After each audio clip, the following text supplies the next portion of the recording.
लगभग 24 साल पहले बिहार की राजधानी पटना में एक ऐसी वारदात को अंजाम दिया गया था जिसके बारे में सुनकर आज भी आपके रोंगटे खड़े हो जाएंगे। जितनी भयावह वो घटना थी, उससे कहीं ज्यादा भयावह इस घटना के होने के बाद पुलिस और प्रशासन का रवैया था।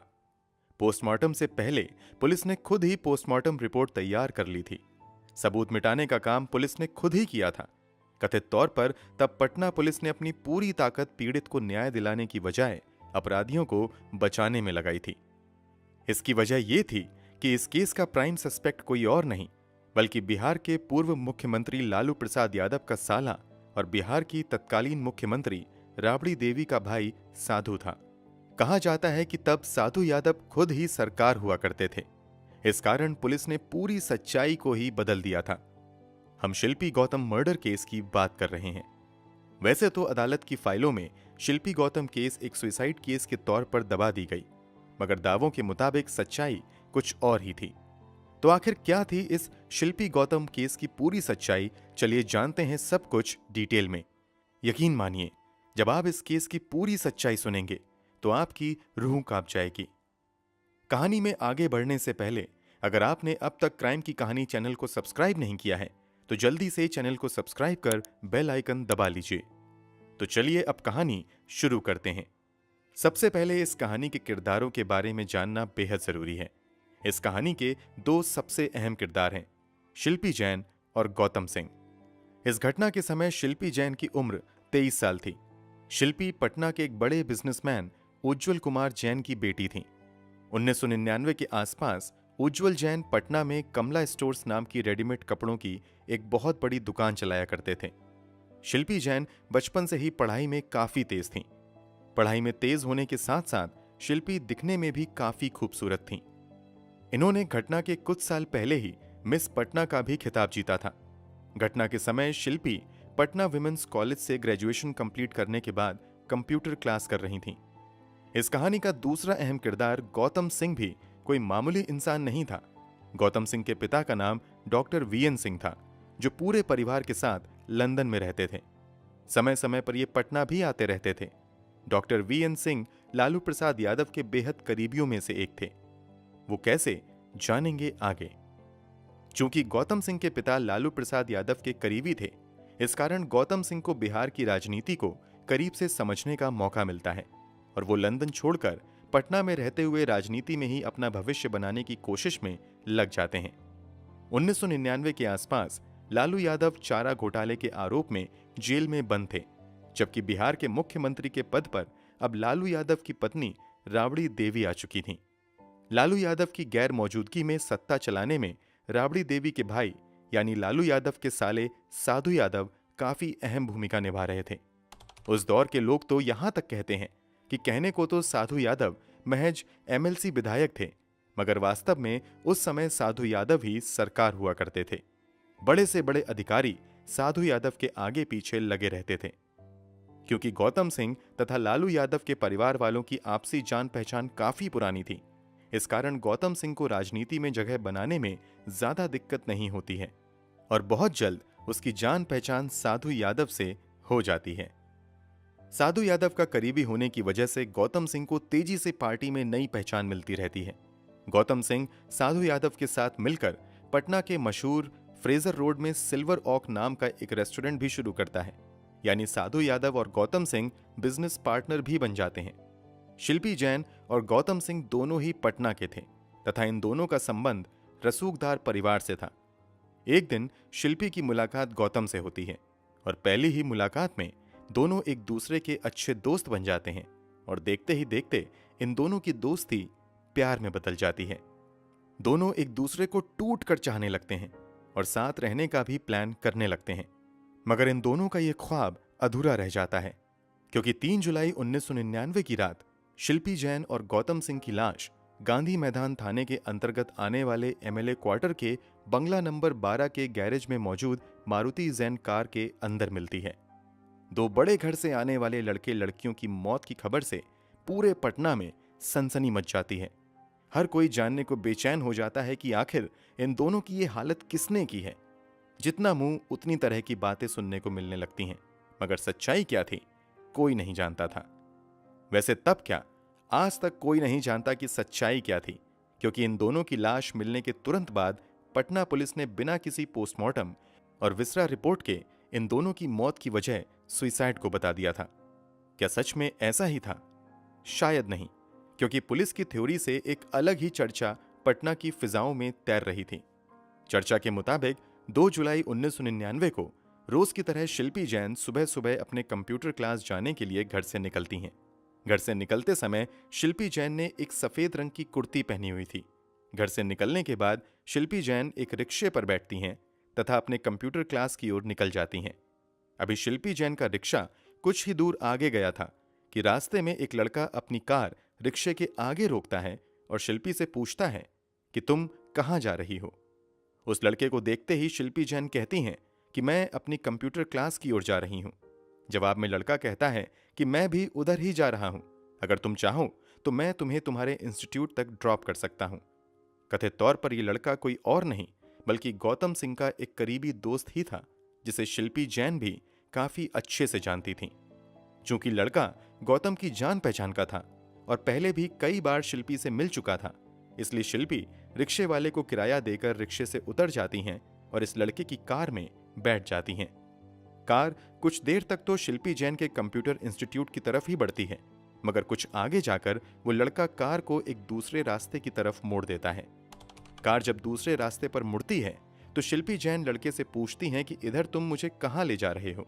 तो वो जवाब में कहता है कि हम अभी फुलवारी शरीफ की तरफ जाएंगे, जहां वाल्मी गेस्ट हाउस में गौतम सिंह रुका हुआ है। वो तुमसे मिलना चाहता है। जो लोग नहीं जानते उनकी जानकारी के लिए बता दें कि फुलवारी शरीफ पटना से ही लगा हुआ शहर है। वैसे तो आज फुलवारी शरीफ पूरी तरीके से आबादी से भरा हुआ है, लेकिन 90s के आसपास काफी सुनसान इलाका हुआ करता था। गाड़ी को दूसरे रास्ते पर मुड़ता देख पहले तो शिल्पी जैन घबराती हैं, मगर जैसे ही सुनती हैं कि गेस्ट हाउस में गौतम सिंह मौजूद हैं, शिल्पी बड़े आराम से लड़के के साथ जाने के लिए तैयार हो जाती हैं। जबकि सच्चाई तो ये थी कि उस गेस्ट हाउस में गौतम सिंह मौजूद ही नहीं था। कहीं से इस बात की जानकारी गौतम सिंह को थोड़ी देर बाद लग जाती है कि शिल्पी को एक लड़का कार से फुलवारी शरीफ के बाल्मी गेस्ट हाउस में लेकर गया है। गौतम सिंह तुरंत परेशान हो जाता है और अपनी सफेद रंग की मारुति जैन कार निकालकर गेस्ट हाउस की तरफ भागता है। गौतम सिंह के परेशान होने की सबसे बड़ी वजह यह थी कि राजनीति में बेहद करीब से जुड़े होने की वजह से गौतम सिंह को अच्छे से मालूम था कि उन दिनों बाल्मी गेस्ट हाउस बड़े बड़े नेताओं का अय्याशी का अड्डा हुआ करता था। अनहोनी की आशंकाओं से घिरा हुआ गौतम सिंह भागते हुए बाल्मी गेस्ट हाउस तक आता है तो यहां देखता है कि शिल्पी एक कमरे में बंद है और उसके आसपास कई लोग मौजूद हैं जो उसके साथ जबरदस्ती करने की कोशिश कर रहे हैं। यह सब देखकर गौतम सिंह भागता हुआ अंदर जाता है और वहां मौजूद लोगों को रोकने की कोशिश करता है, मगर वहां मौजूद लोग गौतम सिंह की एक भी नहीं सुनते हैं और उल्टा गौतम सिंह को मारने पीटने लगते हैं। गौतम सिंह को मारने पीटने वाले लोगों में कोई दूसरे लोग नहीं थे, बल्कि गौतम सिंह के ही बेहद करीबी जान पहचान वाले नेता थे। गौतम उन लोगों से रहम की भीख मांगता है, मगर वो लोग गौतम की एक नहीं सुनते हैं और फिर गौतम की अच्छे से पिटाई करने के बाद शिल्पी जैन के साथ बड़ी बेरहमी से दरिंदगी को अंजाम देते हैं। शिल्पी के साथ दरिंदगी को अंजाम देने के बाद वहां मौजूद लोग शिल्पी तथा गौतम की गला दबाकर हत्या कर देते हैं और फिर इन दोनों की लाश गौतम सिंह की ही गाड़ी में डाल देते हैं। फिर कार रातों रात गांधी मैदान के पास लाकर एमएलए बंगले के गैरेज में खड़ी कर दी जाती है। इधर जब देर शाम तक शिल्पी घर वापस नहीं आती है तो उसके परिवार वाले शिल्पी के दोस्तों और रिश्तेदारों को फोन करना शुरू कर देते हैं। शिल्पी की खोज में आदमी भी लगाए जाते हैं, मगर कहीं भी शिल्पी का अता पता नहीं चलता है। यहां तक कि शाम हो जाती है और शिल्पी घर वापस नहीं आती है। थक हार कर शिल्पी के पिता स्थानीय थाने में जाकर बेटी के गायब होने की रिपोर्ट भी दर्ज करवा देते हैं। कुछ ही समय बाद खबर आती है कि गौतम सिंह भी गायब है। इसी के बाद दोनों की तलाश शुरू हो जाती है। दिन भर इन लोगों की खोज होती रहती है, मगर कहीं से कोई अता पता नहीं चलता है। इस खोजबीन में कई घंटे बीत जाते हैं। तभी अगले दिन यानी 3 जुलाई 1999 की रात 9 बजे के आसपास अचानक से पुलिस की एक टीम गांधी मैदान थाने के अंतर्गत आने वाले एमएलए क्वार्टर के बंगला नंबर 12 के पास पहुंचती है और गैरेज को खोलती है तो गैरेज के अंदर पुलिस वालों को गौतम सिंह की वही सफेद रंग की मारुति जैन कार मिलती है कार के अंदर की तलाशी लेने पर पता चलता है कि उस कार में शिल्पी जैन और गौतम सिंह की लाश है। पुलिस के पहुंचने के कुछ ही देर बाद वहां पर लालू यादव के साले साधु यादव भी अपने समर्थकों के साथ पहुंच जाते हैं, हंगामा करने लगते हैं। इस बात का जवाब आज तक नहीं मिल पाया कि साधु यादव को इस बात की जानकारी किसने दी कि पुलिस को गैरेज से कार मिली है, और फिर साधु यादव वहां आकर हंगामा क्यों कर रहे थे। इस रात से भी आज तक पर्दा नहीं उठ पाया कि पुलिस को किसने खबर दी कि गैरेज के अंदर कार है और इस कार में शिल्पी और गौतम की लाश है। खैर, घर से तो शिल्पी सफेद रंग की कुर्ती पहनकर निकली थी, मगर जब कार में उसकी लाश मिलती है तो एक कपड़े के नाम पर उसके शरीर पर सिर्फ गौतम का टी शर्ट था, जबकि गौतम बिल्कुल नंगी अवस्था में था। तब इन दोनों की लाश को करीब से देखने वाले लोगों के मुताबिक लाश को देखकर पूरा अंदाजा हो रहा था कि इन दोनों को बड़ी ही बेरहमी से मारा गया है। शिल्पी के शरीर पर जूतों से पिटाई के भी निशान थे। साधु यादव के समर्थकों के हंगामे के बीच पुलिस तुरंत इन दोनों की लाश को कब्जे में लेते हुए पोस्टमार्टम के लिए पीएमसीएच भेज देती है। ढंग से होना तो यह चाहिए था कि पुलिस वाले मौके पर ही कार से सबूत इकट्ठा करें या फिर कार को दूसरे क्रेन की मदद से खींचकर पुलिस थाने तक ले जाएं। मगर पटना पुलिस का एक कांस्टेबल उस कार को खुद ही चलाकर थाने तक लाता है। इस कारण कार की स्टीयरिंग से अपराधी के फिंगरप्रिंट समेत कई अहम सबूत मिट जाते हैं।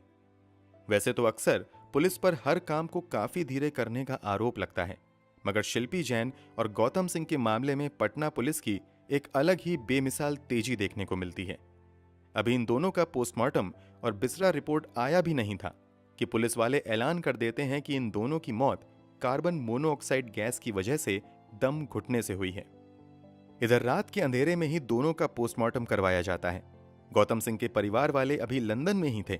इसके बावजूद बिना उन लोगों की इजाजत के गौतम सिंह का अंतिम संस्कार रात के अंधेरे में ही पटना पुलिस द्वारा करवा दिया जाता है। इस अंतिम संस्कार में गौतम सिंह का कोई भी रिलेटिव शामिल नहीं हुआ था। आनन फानन में अगली सुबह शिल्पी जैन का भी अंतिम संस्कार कर दिया जाता है। अंतिम संस्कार के बाद जब पीएमसीएच से पोस्टमार्टम रिपोर्ट आती है तो उसमें मौत का कारण स्पष्ट नहीं किया जाता है। हालांकि यह संभावना जरूर जताई जाती है कि इन दोनों की मौत जहर खाने से हुई है। अब पटना पुलिस भी अपने पिछले बयान से पलटते हुए दावा करती है कि इन दोनों ने जहर खाकर आत्महत्या की है। पटना पुलिस का दावा एक तरफ था, दूसरी तरफ लोगों के बीच आम चर्चा ये चल रही थी कि पहले शिल्पी जैन के साथ बर्बरता से किया गया है और फिर इन दोनों की हत्या की गई है। पटना पुलिस के रवैये की वजह से लोगों का गुस्सा बढ़ने लगता है और विपक्षी पार्टियां भी राबड़ी देवी सरकार को घेरने लगती हैं। बिहार सरकार पर आरोप लगाया जाता है कि चूंकि इस केस का मास्टरमाइंड किसी और को नहीं बल्कि राबड़ी देवी के भाई साधु यादव को ही बताया जा रहा है, इस कारण पटना पुलिस और बिहार सरकार साधु यादव को ही बचाने के लिए सब कुछ कर रही है। बिहार सरकार से मामले की जांच सीबीआई से करवाने की मांग की जाने लगती है। पहले तो बिहार सरकार इस मांग पर कोई ध्यान नहीं देती है, मगर जब हंगामा बढ़ता है तो फाइनली बिहार की तत्कालीन मुख्यमंत्री राबड़ी देवी इस घटना के 2 महीने बाद यानी सितंबर महीने में मामले की जांच सीबीआई के हवाले कर देती हैं। इस मामले को अपने हाथ में लेते ही सीबीआई सबसे पहले शिल्पी जैन के वेजाइनल फ्लूइड को जांच के लिए हैदराबाद के फॉरेंसिक लैब में भेजती है। इसके अलावा फिर से हर पहलू की जांच सीबीआई द्वारा की जाती है। कुछ समय बाद जब हैदराबाद के फॉरेंसिक लैब से शिल्पी जैन की रिपोर्ट आती है तो पटना पुलिस के दावे से उलट एक दूसरा दावा सामने आता है। फॉरेंसिक रिपोर्ट के मुताबिक शिल्पी जैन के साथ 1 से अधिक लोगों ने बलात्कार किया था, क्योंकि वेजाइनल फ्लूइड में 1 से अधिक लोगों के सीमेन मिले थे। इस रिपोर्ट के आने के बाद अब सीबीआई इस केस के प्राइम सस्पेक्ट साधु यादव के डीएनए जांच की मांग करती है। डीएनए जांच से बिल्कुल साफ हो सकता था कि शिल्पी जैन के शरीर पर पाए गए सीमेन किसके हैं। साधु यादव से डीएनए जांच के लिए उनका ब्लड सैंपल मांगा जाता है, मगर साधु यादव डीएनए जांच से साफ इनकार कर देता है। कमाल की बात तो यह थी कि सीबीआई इस मामले में आगे कानूनी मदद भी नहीं लेती है। अगर सीबीआई चाहती तो अदालत में जाकर साधु यादव को डीएनए सैंपल देने के लिए मजबूर कर सकती थी, मगर सीबीआई ऐसा कुछ नहीं करती है और फाइनली 2003 में इस मामले में एक क्लोजर रिपोर्ट पेश करती है। कोर्ट में सीबीआई द्वारा कहा जाता है कि उसे जांच में कुछ भी संदिग्ध नहीं मिला है, बल्कि जांच से यह बिल्कुल साफ है कि शिल्पी जैन और गौतम सिंह ने जहर खाकर ही आत्महत्या की है। मतलब सीबीआई ने 4 साल के बाद वही रिपोर्ट पेश की जो रिपोर्ट कथित तौर पर पटना पुलिस ने पोस्टमार्टम रिपोर्ट आने से पहले लाश मिलते ही बनाई थी। इसके बाद सवाल उठने लगता है कि अगर इन दोनों ने सुसाइड किया है तो फिर हैदराबाद के फॉरेंसिक लैब की रिपोर्ट के मुताबिक शिल्पी जैन के शरीर पर जो एक से अधिक व्यक्ति के सीमेन के सैंपल मिले हैं वो कैसे आया? तो सीबीआई की ओर से बेहद ही हैरान करने वाली दलील दी जाती है कि असल में वो सीमेन नहीं बल्कि पसीना था। इस तरह पहले पुलिस ने और फिर सीबीआई ने इस पूरे मामले को आत्महत्या का रूप दे दिया और इस केस की जांच बंद कर दी। शिल्पी जैन के परिवार वालों ने सीबीआई की इस जांच को सिरे से खारिज कर दिया और कहा कि सीबीआई ने दबाव में आकर गलत रिपोर्ट पेश की है, उनकी बेटी की हत्या हुई है। आपने ये बातें शायद पहले कभी नहीं सुनी होंगी, लेकिन कुछ दावों के मुताबिक गौतम के पिता डॉक्टर वीएन सिंह तथा लालू यादव का काफी करीबी रिश्ता था। आरोप तो यहां तक लगाए जाते हैं कि लालू यादव के मशहूर चारा घोटाले का पैसा हवाला के जरिए स्विस बैंक तक पहुंचाने में वीएन सिंह की भूमिका काफी अहम थी। लालू परिवार के इतने करीब रहने वाले वीएन सिंह के बेटे की जब रहस्यमयी तरीके से मौत हो गई तब भी उन्होंने एक बार भी न्याय के लिए आवाज नहीं उठाई। कम से कम मीडिया में तो ऐसी एक भी रिपोर्ट नहीं मिली जहां से ये बात सामने आई हो कि गौतम के परिवार वालों की ओर से न्याय की मांग की गई हो। दूसरी तरफ शिल्पी जैन के परिवार वाले लगातार इस केस की फिर से जांच करने की मांग करते रहे। यहां तक कि 2006 में शिल्पी जैन का भाई प्रशांत जैन इस मामले की फिर से जांच की मांग के लिए सुप्रीम कोर्ट जाने की तैयारी करने लगा। अभी वो अपनी तैयारियों में लगा ही हुआ था कि अचानक से 6 जनवरी 2006 को जब प्रशांत जैन वुड मार्केट स्थित अपने घर में दाखिल होने ही वाला था, तभी कुछ लोगों ने घर के दरवाजे से उसका अपहरण कर लिया। हालांकि अपहरण के 2 दिन बाद प्रशांत जैन को अपराधियों ने पटना और हाजीपुर को जोड़ने वाले महात्मा गांधी सेतु पर छोड़ दिया और प्रशांत जैन सही सलामत घर वापस आ गए। इसके बाद उन्होंने दोबारा कभी भी इस केस की फिर से जांच की मांग नहीं की और इस तरह शिल्पी जैन तथा गौतम सिंह की मृत्यु एक रहस्य बनकर रह गई और जो भी प्राइम सस्पेक्ट थे सभी आज भी चैन की जिंदगी जी रहे हैं।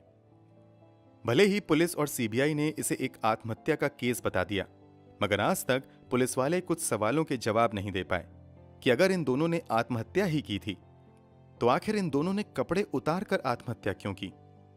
अगर इन दोनों ने आत्महत्या की है तो आखिर शिल्पी जैन के शरीर पर जूतों के निशान कैसे आए?